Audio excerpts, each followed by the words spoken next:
We're waiting for a few more viewers and then we'll start.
Okay, welcome to my channel, everybody.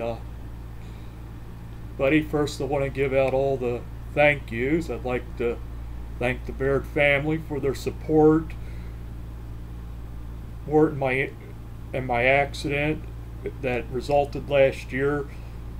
Mainly my fault. I also want to thank the Shannon family for helping to put this charity together for Wheels for the Busman, which you're looking at on the screen right now. If you haven't had a chance, click the link and feel free to join. We are up to 443,000. $443. We're trying to get more. Every little bit helps. Bear with me. I may not be able to see your chat logs on my side, so I'm also looking at other sides.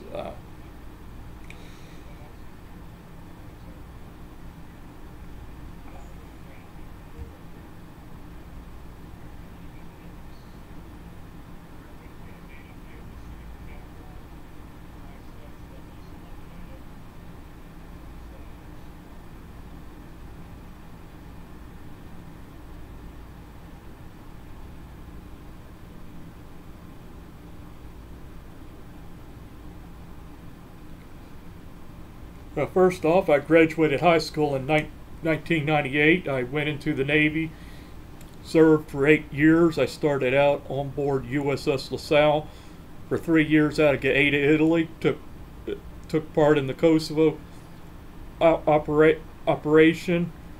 During that time frame, went through about 3 different admirals. And I also lost 2 shipmates from that ship due to 9/11.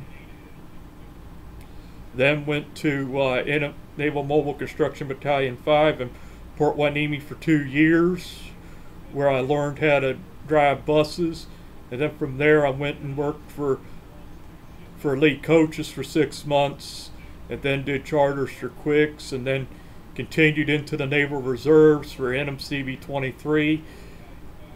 While there, I was augmented to go out to Iraq with NMCB 24 and stayed there for a while, and then after that I went back to 23, where I was later medically separated.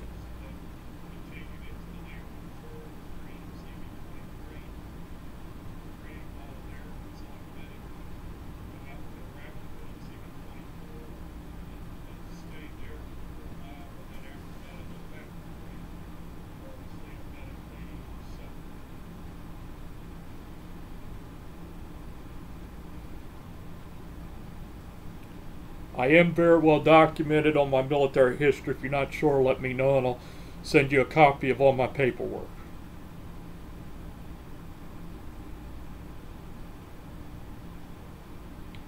Lately in the Virginia news, if you all followed, the ex-governor, whatever it is, has decided that we need to extend the commuter lane all the way up into Fredericksburg.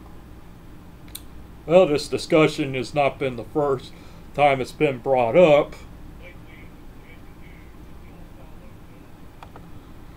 Been brought up back when I was in high school. They talked about a beltway, which of course would tear up most of Fredericksburg, and they also had that debate over the Rappahannock River Bridge. Of course, the other issue is that if they did that, extend the HOV lanes, considering how it's all messed up, all it's going to do is push the problem down further south to 95.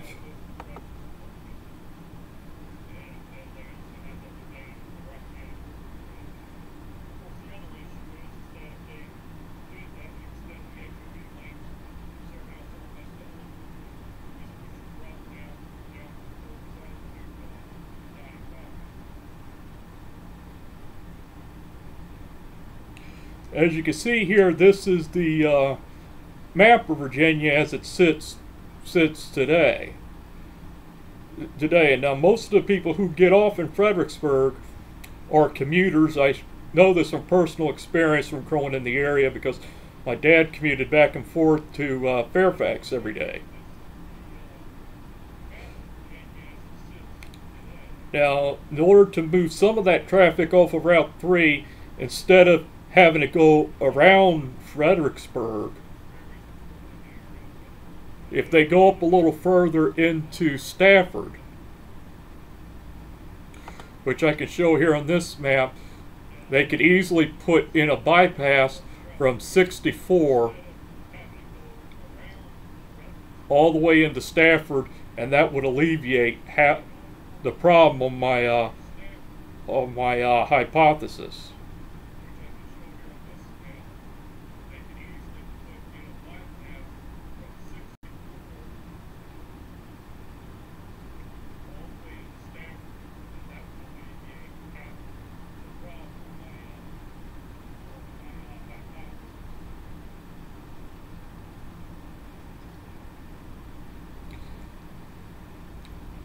Now we've got that out of the way. I do have two wonderful children, which due to security on here I will not mention their names. But I am grateful to have them, even though I'm not with them at the moment. My wife does need a lot of prayer. She's there, but she's not there. Part of my mistake was attributed to some of hers, but a lot of it, if you follow the news, it's more my fault than it is anyone's. But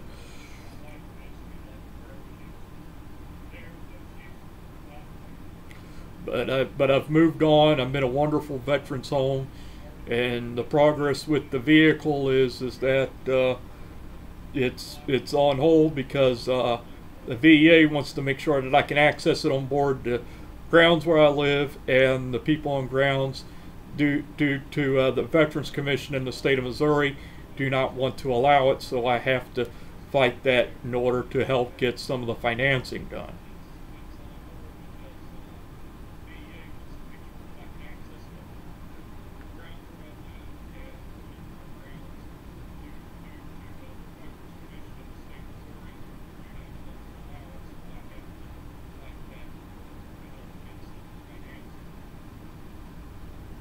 I'm broadcasting from my room tonight, which is the only place in the veterans home where I can safely broadcast without the HIPAA laws, because it's just me. I do pull